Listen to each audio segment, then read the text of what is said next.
Last week, a friend of mine texted me and he said, "Yo, you should make your art into NFTs." And I'm like, "What's an NFT?" And he says, "It's a non-fungible token." What's a non-fungible token?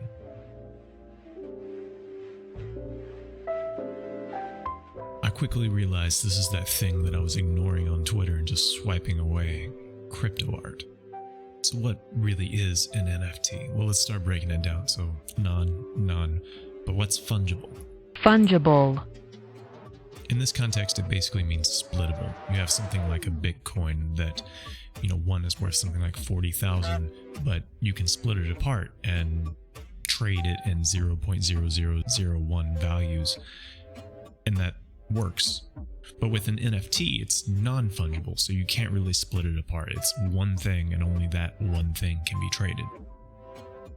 So what's new here is that people have started placing art on the blockchain, and you might be wondering, why would they do that?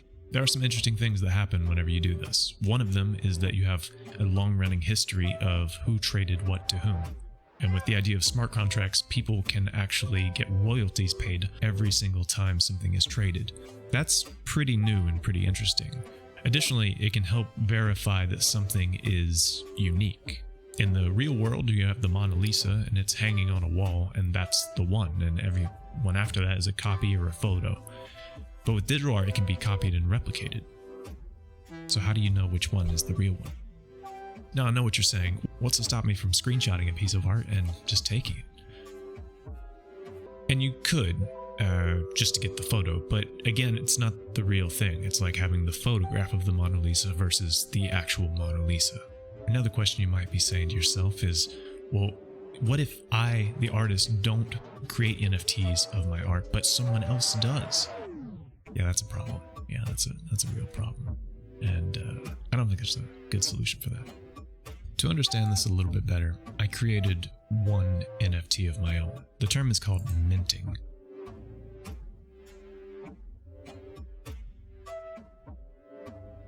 You upload the image, select your price, add a description and some unlock. Then you have a minted piece that can be bought, sold, and traded, and royalties will be paid out to the creator, which in this case is me. Why is this stuff blowing up right now? Well, we got folks like Davidra Banhart and the Kings of Leon and Jack Dorsey all creating various NFTs and selling them. This kind of creation from celebrities has sort of made this explosion happen where there's a huge influx where people are collecting all kinds of things.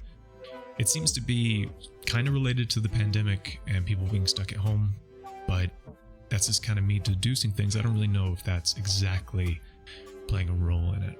I think it has to do with people having a new thing to be excited about. On the one hand, I think NFTs create something really interesting in terms of new ways that artists can protect their artwork. However, there's like a big downside to this stuff.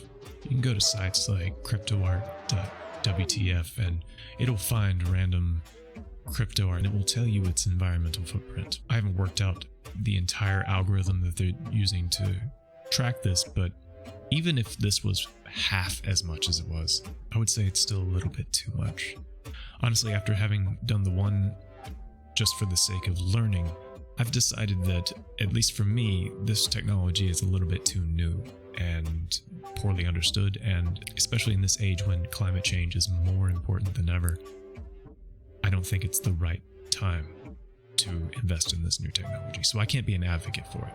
I will say that I think it's great that we are spending time to solve problems around how can artists continue to protect their work and get paid for it.